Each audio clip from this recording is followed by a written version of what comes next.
working with the local church to take the hope of Christ to every student in the United States. This is First Priority. Now here are your hosts, Steve Chirico and Brad Skelling. Hello, everyone. Welcome to the First Priority Podcast. I am glad that you're listening in again today. I'm here with my friend Steve. What's up, Brad? How are you? Brad, do you feel like Tayana is just tough? She's just tough on us sometimes. Tough as nails. Yes. I'm not sure where this conversation is going. I guess you have to be an executive producer of a podcast. Yes. Yep. Well, I'm glad we're here. Where Thanks are we going with us. this conversation? Oh, I'm just picking on Tayana because she'll never come on this side of the camera. She did, though. She did? She did. When? Well, for a breakout, we're going to see her. Yes! Well, not see her. We're going to hear her because they didn't record video for the breakouts in a couple weeks. But she led one of our breakouts. So you're telling me in another one of these in the future, we actually get her from behind? Mm-hmm. Oh, good. Then I'm going to hear Tayana. Then I'm going to be tough that day. Yeah? There we go. It's exciting. Anticipation. Little teaser. Well, until we get there. Yeah. What do we got today? We have session 3 of the Align. We're in a 6-part series where we had the 3 main sessions from Align 2025. We have the 3 breakouts. And today we are talking about session 3 with Shane and Natalie Kenny. Out of? Permian Basin, Texas. Which is the Midland-Odessa area. For those that are not familiar with Permian Basin. Oil country. Yeah, it is. It's a beautiful, beautiful place to live. Tumbleweeds. Like it's real. Desert. Yeah, it's real. Yep. Think Brady Bunch from episode. There was an episode where they got in the station wagon. Oh yeah. Yeah, that was filmed in Midland, Odessa, right in between. Way back there.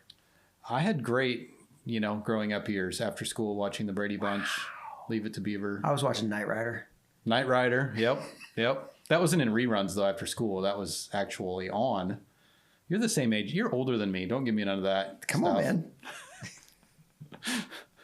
Oh, back to Shane and Natalie. Yeah. So third one, we've already been challenged in a bunch of ways, right? We're not full. That's not fair. We're not full, but we've definitely been filled. Yep. Between the 2 main sessions and the 3 breakouts that we've experienced. Yes. Like this is kind of the topper. Yep. In that particular scenario. I would agree. Yeah, and they did a great job. Like normally Wednesday morning, which is when they were talking, it does kind of a send out. That wasn't what we did this year. It was, if you know Shane and Natalie, is this personal? Are we sitting knee to knee, looking each other eyeball to eyeball, talking with each other and getting to know each other, right? And they started right there and kept right on going, getting deeper with each moment. Well, let's jump in. Let's listen to Natalie and Shane. A little bit of a thumb wrestle as they steal the mic from one another. Right. That was a good time. That was funny. Mm-hmm. And then we'll jump back out and talk some more. Sounds good. Here's what I'm going to ask is these conferences every year, learn something new. I learned something that, Chris and Fred have been doing, and I'm like, we ought to take a look at that. Or there's some things that I hear and I'm thinking, I think we got that one on lock. So let's, how can we tweak it? How can we make it better? We spend a lot of our time pouring into people that just they're confused or haven't done this part, or how do you do this better? So we pour it into other people. But I'm going to ask you, with what we have to say over the next few minutes, take what you need to. Leave out what you don't. Write it down, keep it, don't use it, or go back and just keep doing the same thing. This session is about sustainability, how to build something that's going to last. This isn't how to run your clubs. This isn't, what's our ratio between our adult speaking versus our students? It's none of that. It's not club level stuff. This is how do we build something, a program, a foundation, a ministry that's going to last long past us. That's what that's about. This is not like, this is what works for us. Okay, this is not, you might have some different way that works for you, but this is what works for us. In our area, and I'll just tell you, this is why we're not the experts. We're probably not even the most equipped or in the top 10 to be sharing this, but here's what works in our area, okay? Let's call it testimony time. In our area, from the foundations and what we have built, over 10% of the entire student population in our cities are attending First Priority clubs. That's a win to us. So, Chris, I'll never see 600 clubs, ever. 90. If we got on every single one within a 2-hour radius, 90, that's it. Mm-hmm. But the percentages don't lie. 10% of all the students that could possibly come are attending First Priority clubs. And then at the end of the year, when we take a look at what our highest attendance is and our number of decisions for the year, Every year, it's almost 41% of all the students that attend clubs are giving their life to Jesus. Let's go. Let's 41%. Something's working, right? So we're going to dive in a little bit on what works for us. If it works for you, great. If it doesn't, if you can help us be better, do that, but do it after the session. I want to start with this verse. And have any of you felt like, man, wow, you guys know, anybody felt like, man, I'm just frustrated. Like, I don't know that this is what I'm going to do. Anybody? One person. Good. Okay. So we're on the right track. Yeah. Anybody just felt like quitting? Anybody felt like, man, I don't know about this calling. Man, this is work. Anybody thought that? Man, this is hard work.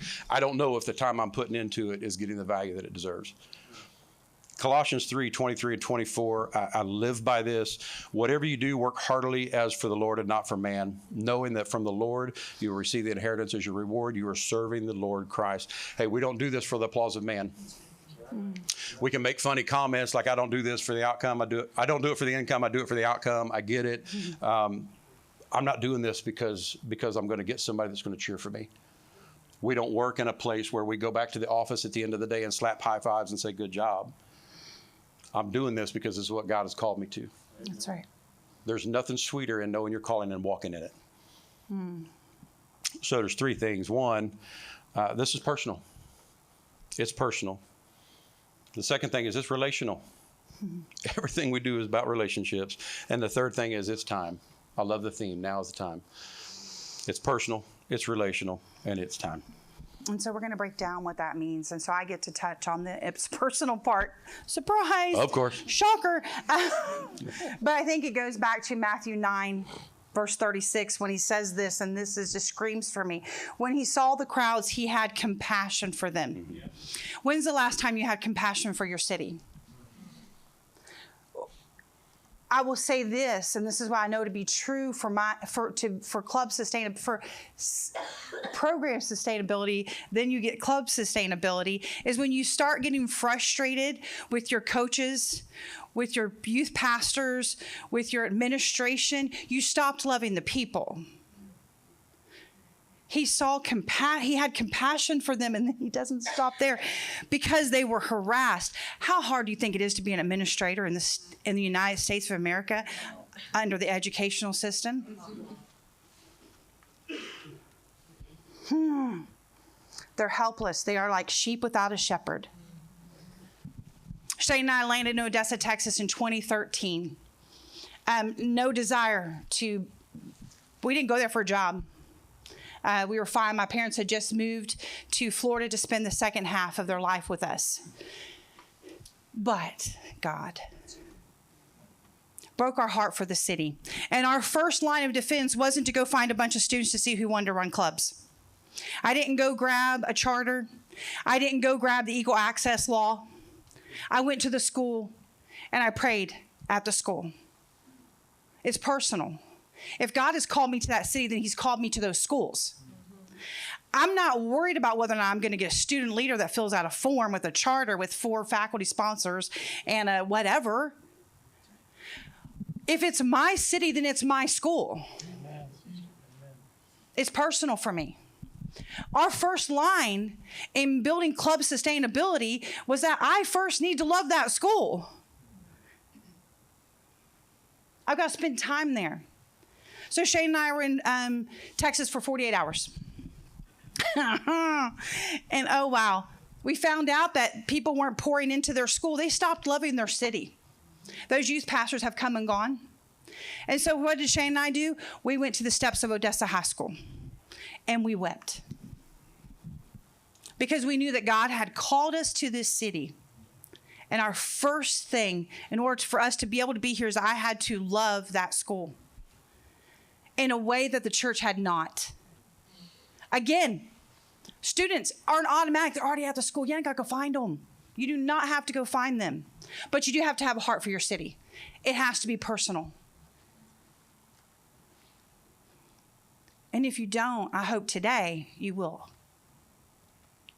Because I find a lot of disgruntlement, and I can't get into this school, and I can't do this. And I thought, oh, did you stop loving the people? I'm looking, the calling didn't change, but I need to move. Did you not plant roots? Did you just become a potted plant? A potted plant can travel from city to city. You know that? You've probably taken them to other places. I got to keep this one, right? I will tell you right now, I have 6 potted plants in my house from when my dad passed away. And I have to decide whether or not I want them to be rooted. Is it something I want to remember? Is it something that I want to stand the test of time? I remember when my dad died, this was the plant someone gave me. Or am I just willing just to throw it away? Because it's not something that I'm going to find value, right? We got to decide if we're potted or planted. I love it. That's where I thought about the seeds that he gave us.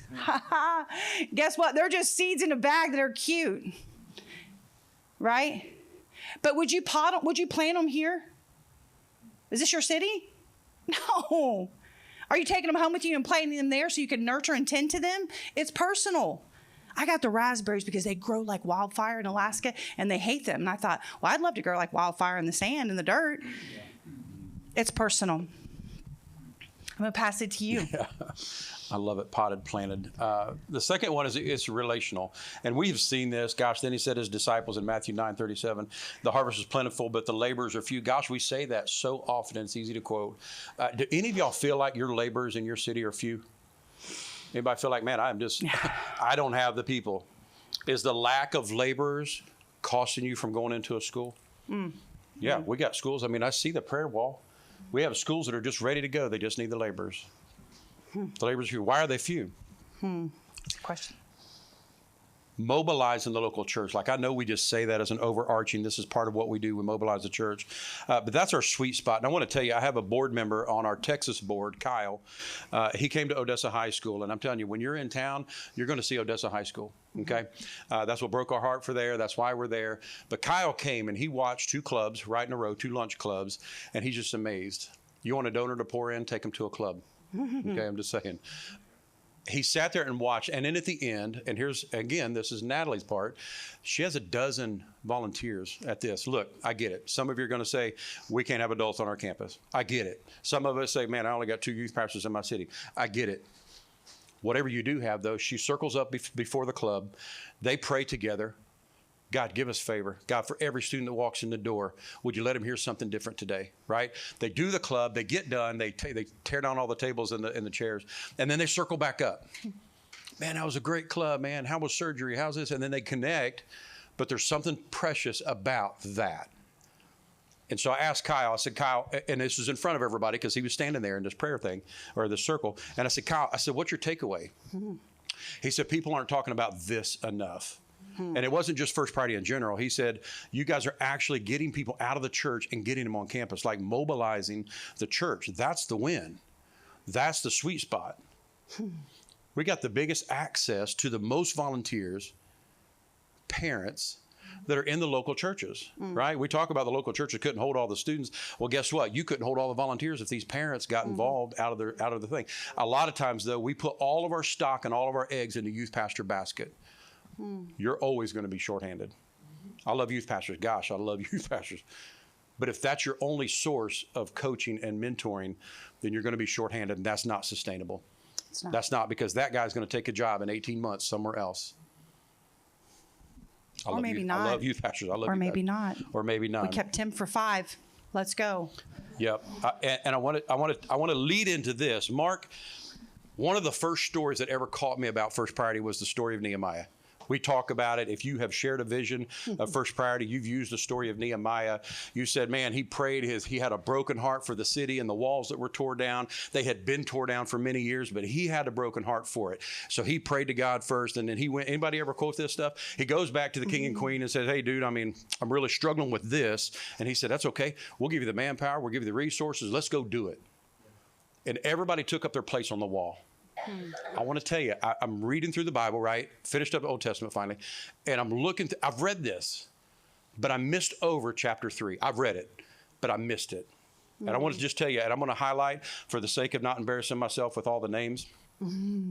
But there was so much diversity in the people that took their place on the wall. What he didn't do was go to the construction company and say, hey, give me all your manpower. Been easy if he had all construction people, right? No. He didn't. And I'm going to surmise this in there, and this is the Message version maybe, or the Passion Translation. The priests, it starts by saying the priests took on their section, and there are several parts where the priests took on their section. That's awesome. They're priests. They should be ministering to the people, but yet they took their place on the wall. Then it goes on and says there were some men that were the governor's men, right? So people under the governor went and took their place on the wall.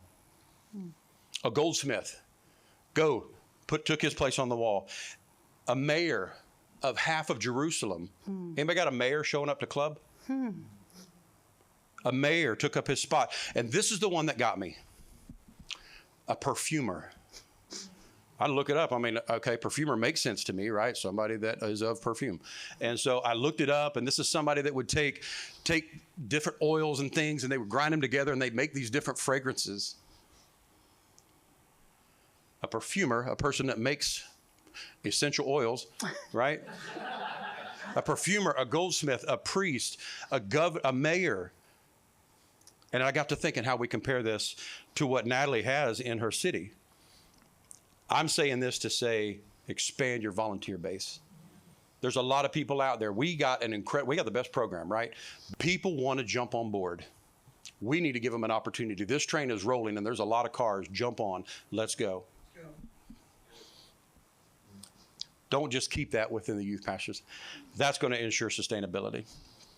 So, and that's what I love is that, again, hear our heart. This is the foundation before a club is led by a student. Okay, we're student-led. Some people don't believe it until they show up and they're like, oh, you did manage to pull this off. Yes. Why? Because I have the banker who's picking up donuts. She's the vice president of a bank. She's like, now you know I have a standing hair appointment every 5th Tuesday.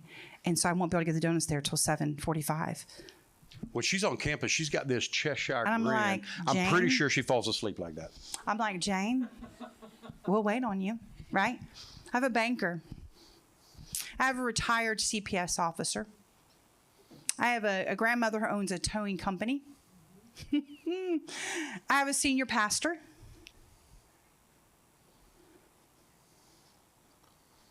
I have people on the wall, right? And here's the thing. They helped me build that wall, and now they're holding the wall because it's relational. They're helping me set an environment so that students can lead. So hear that. Students are leading. I know when Heather showed up, she thought, there is no way. There's no way. I have 275 volunteers in the Permian Basin because I want sustainable clubs. I don't want a flaky kid that started in 6th grade, but 9th grade, they're going through something. And they no longer want the club. Oh, no, because guess what? The lady who owns the towing company is also a Sunday school teacher. And she's like, oh, no worries. Because I've mobilized the local church. I have a lady who, I'm just going to tell you, my mother, the day after we buried my dad, showed up at a training so that she could serve. My mother's 76 years old. God's not done with her yet. I just gave her an environment to where she goes around and asks students random questions and then sits back and holds the wall so they can lead. Because I decided that I'm not just building sustainable clubs, I'm building a sustainable program that needs to outlive me. I'm looking at these students and I'm saying, hey, I want this here for your sibling. And then if the Lord calls you to stay in this community, I want it here for your children. I now have my seniors in high school. We have their kids. I was like, how did that happen? I got their 13-year-olds. And I was like, oh, and they're like, we knew it was you and we knew we could trust it because first it was personal and now I have their children. Again, I didn't show up with my 501c3, a club charter, and an equal access law. I just said, what can I do for you? Because God has called me to this city, so I'm going to love it well in the name of Jesus. He's going to supply all the other things. And I just didn't place a pot here, but then grow roots over here and expecting it to grow. I just didn't.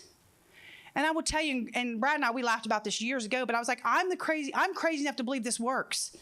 I'm crazy enough to think that I will see the hope of Christ in the Permian Basin. And I'm not done yet. I'm not done. I decided I don't want to be a pot. Shane and I decided that we want to take roots. We live in the desert, away from every family. But it was personal. But then we had to choose for it to be relational. See, if you come out of the business world, everything's transactional. What can I get out of you? Your youth pastor networks, are they transactional? Or are you co-laboring? You had to make that decision. We retain youth pastors past 5 years. When Tim left, it was a huge hit, I'll be honest. He's my youth pastor at my church. I didn't want to let him go. I'm like, you do not offer him a job. Do not. He works on 3 of my schools. And he loves students to Jesus. I need somewhere to plug my kids back in, right? But I had to make a decision, and y'all have to make a decision. Networking isn't wrong, but if it becomes transactional, what you can get out of them, instead of what you can pour into them, you just miss the mission. I came not to be served, but to serve, and to give my life as a ransom for many. It's relational. Just going to throw some of you off on this one. Oh, I get to do this part. Yes. I will tell you this, that Shane, I love Lego. And I really, where's Joe? I don't see you. I'm looking for you. There he is. No. I see him here. Oh, yeah, I know. And he had Legos in the, he loves his kid. They had Legos. They were building Legos last night in the lobby. I would have had Legos here built because we all have different learning processes. But I want to let you know this, that Shane built the foundation at the Permian Basin. He did. The concrete, the pillars, the framework. He didn't come in and just start throwing in windows when he hadn't even built a structure. Yep. So I got handed a good foundation. I just got to make it a home. He was like, here it is. This will withstand the hurricanes. This will withstand the test. Now you go make it a home. So you know what we did was we decided when we got there, our first line of defense was to make sure we met every youth pastor. And Tim is just a testimony to that. If a new one comes into town, you know what they text us, hey, we have a new one. We have a new one. We have a new one. Mm-hmm. I'm like, we're on it. We are on it. So, we do mobilize local church. But here's the second thing that we did in order to maintain sustainable clubs. It's going to shock y'all. We went to every single school and met every principal. Why? Because they're going to be there longer probably than the youth pastor and the student.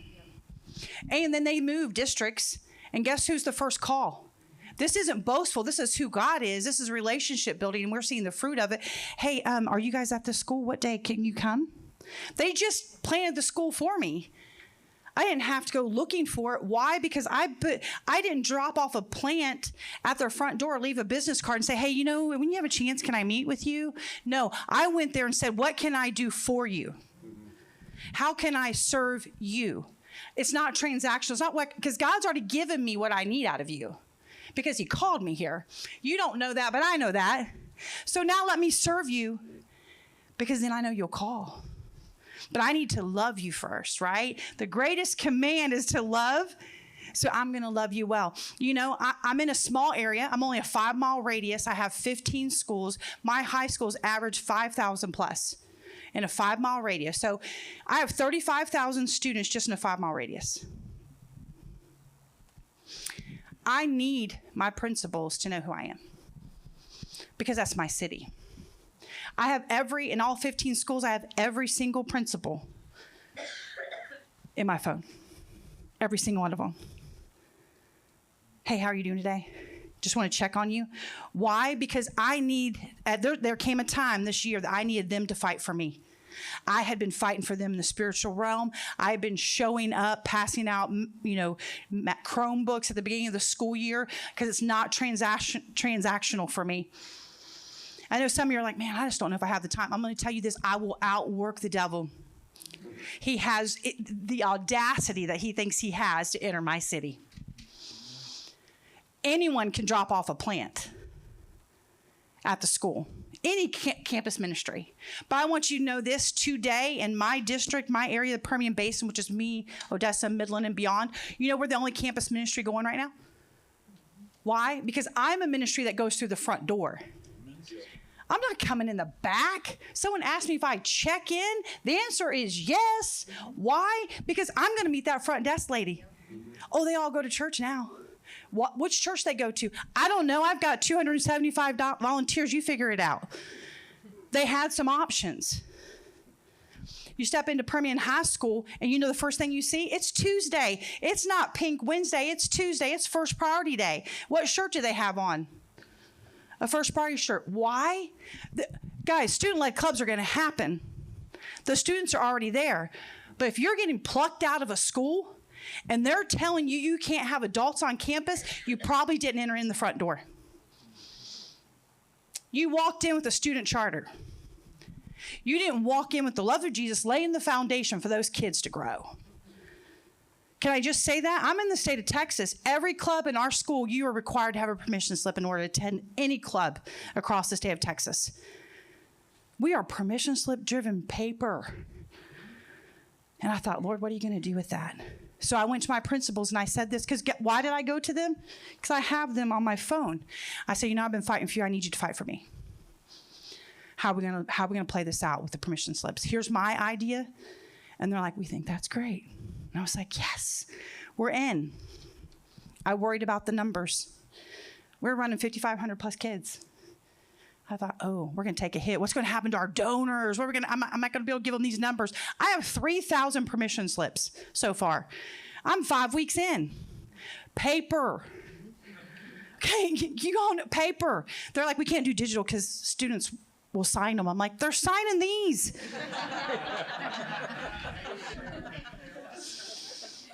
If you can tell, we're passionate about this. I'm passionate about the fact that this is personal for me. I'm passionate about the fact this is relational for me. If you came this year, and people make jokes, but if you didn't feel seen and heard by Shane and I, we failed you. I just want you to know that. Because we are not Lone Rangers. We are not doing this ministry by ourselves. What happens in the Permian Basin and across the state of Texas affects Alabama. It affects Michigan. It affects Tennessee. It affects Florida. I tell our volunteers all the time, don't blow it because Florida needs us. And you can ask them. You will do these permission slips because we are not going to ruin it for everyone else. It's relational. Teresa. Because he says this. So it's personal, it's relational, and it's time. It's time. Did you just say it's time? It is time. We didn't have a lot of time in the desert. All right, here we go. VeggieTales, there you go. We lost a whole generation of VeggieTales. Yeah. Amen. John 4:35. Thank you, sweet friend. Thank you for that word, first of all. Gracious. Are you reading our mail up there? How many times we walked away from the calling and resisted, right? Thank you, sweet sister. I love that. It says, do you not say there are yet 4 months and then comes the harvest? Look, I tell you, I'll never read this the same. Mm-hmm. Lift up your eyes. See that the fields are white for the harvest. So we shared all that to tell you that now is the time to empower students. I had to do all that first. Can I tell you that whether or not you inherited an area, Shane and I inherited an area. They actually had 2 clubs going in the Permian Basin. They were dropping it. So we inherited stuff. First year stunk. We were like, we just burned the ships. We sold everything. There was no turning back, like literally no turning back. Sold the roofing company, sold everything we owned, 1 car and a U-Haul. And that first year was rough because we inherited a lot of stuff. Thanks, Mark. Yeah, thank you. Thank you, Mark. So whether or not you inherited an area or you're newly starting an area or you built this from the ground up, it is never too late to maybe put some new plumbing in, maybe change the structure, maybe put some skylights in. Maybe it's not too late to introduce yourself. It's not too late to let people know in your city that, hey, I'm here for you. Unless you're not. See, we have a student at Odessa High School that we were leaving club. We had all prayed, and she met me out in the hall, and she said, and she's a senior now. She's been with us through 6th grade, and she said, I had no idea what you all were doing just so we could lead. until that day, because she stayed around and we were doing our little, huddle at the end and just connecting, because that's how you retain volunteers. Or they're not transactional, right? They're people. We love them. We should love well. And she said, I had no idea. And she's like, thank you for fighting for us. You see, I'm just creating the environment. Why am I volunteer heavy and staff? Okay, you spoke that, Joe. Yes, you did, about how you can get volunteers that can help you do this mission, right? Because you're like, I don't know if I need to really hire. Look at these people I already have. I've empowered them. That was such a good word. How am I able to do that? Yes, I'm volunteer heavy. I'm 100%. Who am I going to tell no to? Who am I going to, am I going to tell my mom that, well, I think you need to stay at home and grieve my dad? No, heaven looks different now, and I'm fighting for it. Right? Game on for me. You thought I was passionate before? My earthly father's with my heavenly father, and I'm going to do everything I can to take people with me. Now, I want them to meet my heavenly father, but man, I think they'd have a sweet time with my dad. It's changed everything for me. I thought I was crazy before. Shane was like, oh my goodness. I'm like, hold on. And Steve Cherico says it all the time. No, Lord, I don't need you to come back now so I can see my earthly father, my heavenly father, because I have a couple more kids I want to take with me. Yeah, that's right. Could you just tarry a little bit longer? Because I have some students that I'm holding the wall for, that I need them to hear about Jesus from another student. I love what I do. I'm tired, but I'm not weary, folks. And I'm going to work. Shane and I have managed to, by the grace of God, not even by the grace of God, but he's just cool like that. We've been married for 32 years. We've raised kids in ministry. We have a sustainable marriage because we just got out of the way. See, you realize that I'm not adding God to my time. It's the Lord's day. You realize that, right? All 24 hours are His. We're just adding things to it. It's not like I made time for the Lord today. Oh, you want sustainability? It's His day first. It's His club first. It's His city first. And just trust Him enough to believe He'll supply it. It's personal. It's relational. And the time is now. There's a shift. Shane and I have been saying this. There's a shift. But our word this year was sustainability. If we're going to get through this shift, we've got to have built roots. I can't leave stuff in the pot. When I go home, I have to plant every one of those plants. I have to. I'll send you pictures. They will die if they stay potted. Another ministry is going to be able to come up and take them away. Another person. See, someone's going to tell someone about something. But why don't we make sure that we're rooted in it to where the students can tell others about Jesus? I'm going to take one more little shot at this, and then we're going to do a prayer time. Yes. What we do, man, it takes work. And I don't know, Chris, I think every speaker has said something about it. The assumption that everybody in here is called to this. My prayer for you is that this is not where God has told you that you're supposed to be. When we leave here, don't look back. This is hard. Everything that we do, from the struggles, anybody want to bang their head against the wall over a youth pastor not contacting you back? It's the meetings, it's the coffee, the lots of coffee, it's the thing, all of this meeting, the dinner with the board, the people that, all of that, so a student can stand in front of his peers and share about Jesus. That's right. All of that. So that we can have 11,000 students say yes to Jesus for the first time. Let's go. Dude, we're trying to get them all, right? Let's go. It takes work. Are you willing to put in the work? Right? It wouldn't be right if I didn't say something about the clubs, right? I mean, we're a club ministry. That's a big foundation to build. But if you don't have that built, then this one really doesn't matter. No. If you don't have the relationships, and if you don't have the contacts with the principals, and if you're not loving your city and compassionate about that, I don't give a hoot if you start a club, because it's not going to last. I do give a hoot, but it's not going to last. Starting clubs is a big deal. Here's what she said about the principal.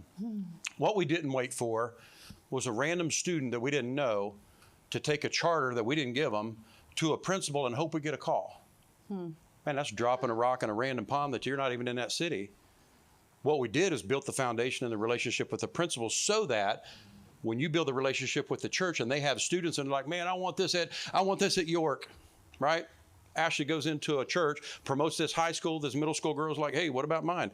Okay, so they started that club. But when you build that relationship with the principal, every single one of them, and if you've been on your phones, I'm hoping you're texting them and saying, hey, can we meet?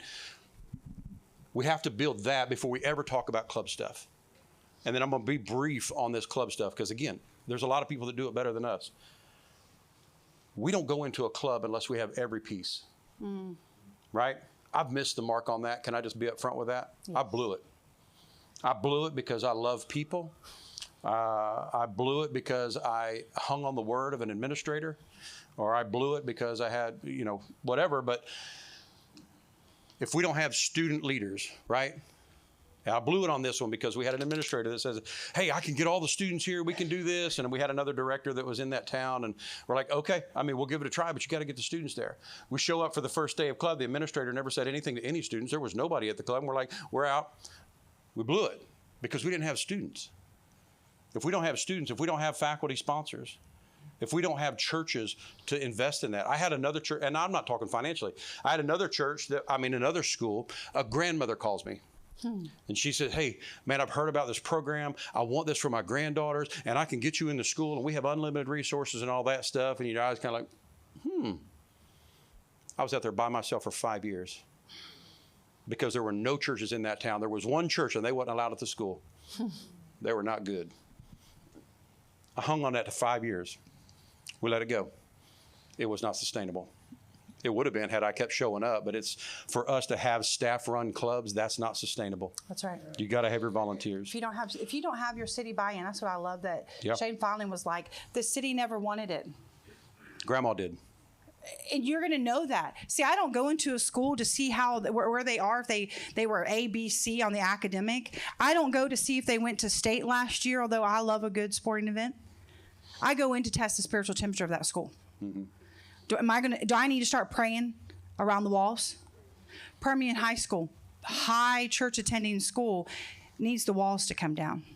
And this past year, I was like, it's time, volunteers. We have got to pray around the walls of that school. Do you think the local church thought that was crazy? Yes, they did. They're like, well, we see a lot of these kids. I'm like, do you though? So a group of us volunteers in believing started praying for the walls to come down. I've been at that school 12 years. It doesn't matter. I felt like it was uprooting. So we started praying. Now we are our seniors can go off campus. I just want you to know that. They can go off campus for lunch. Just we don't have the capacity to hold 5,000 kids. I'm so senior heavy this year that I've chose to stay on campus because I had them from 6th grade. They washed, and I looked at them. I said, I need you to lead because I want your siblings to have a club. They're like, they can't silence us. We'll bring our permission slips, whatever drove them, let them do it. Whatever empowered them, I'm like, we write it, Dawn. That's how they felt, right? I was like, whatever it takes. But Shane, that was hard for Shane. I watched him walk through having to take, hear this, a city off of the map. What? What do you mean we don't love kids? Oh, you must not love kids. It wasn't sustainable. There was no buy-in. The only buy-in was that I want to see the hope of Christ in every student. But I had just left a pot there. There was no roots. Now, we haven't closed the door. We're like, they ever call back and they decide they want, someone was like, hey, we'll plant a youth group out there. No, First Priority doesn't plant youth groups either. Okay, I've said that and I thought, maybe some of you do, but we shouldn't. Amen or ouch. Amen or ouch. I know. I had a moment where I'm like, maybe I'm speaking to you, but I don't mean to. Maybe I do. That wasn't in the script. But we tell students all the time, I love First Priority, but I love the local church more. Yeah. I need to make sure that local church still has value in their city because there's too many of them that the doors are closed. Right? We've got to mobilize the local church. But I knew that was a hard hit for Shane.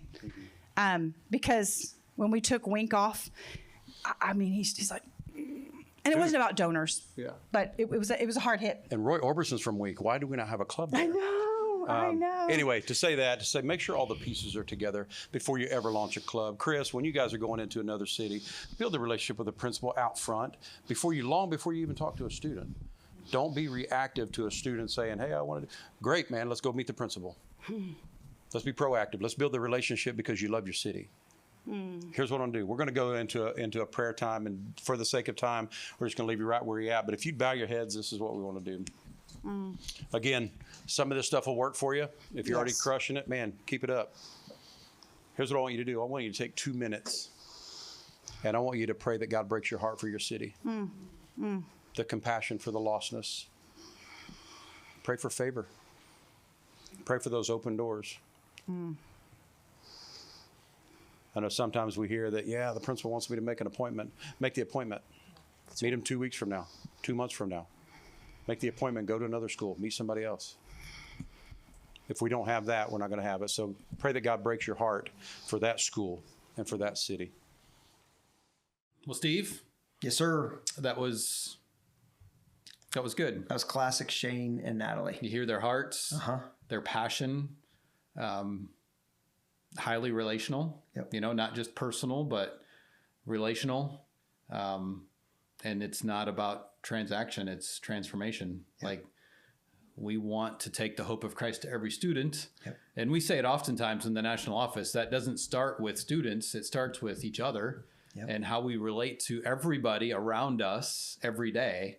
And that's not a transaction. We're not getting students to stand up to meet our needs. We're helping them transform their lives, and they transform our lives in the process.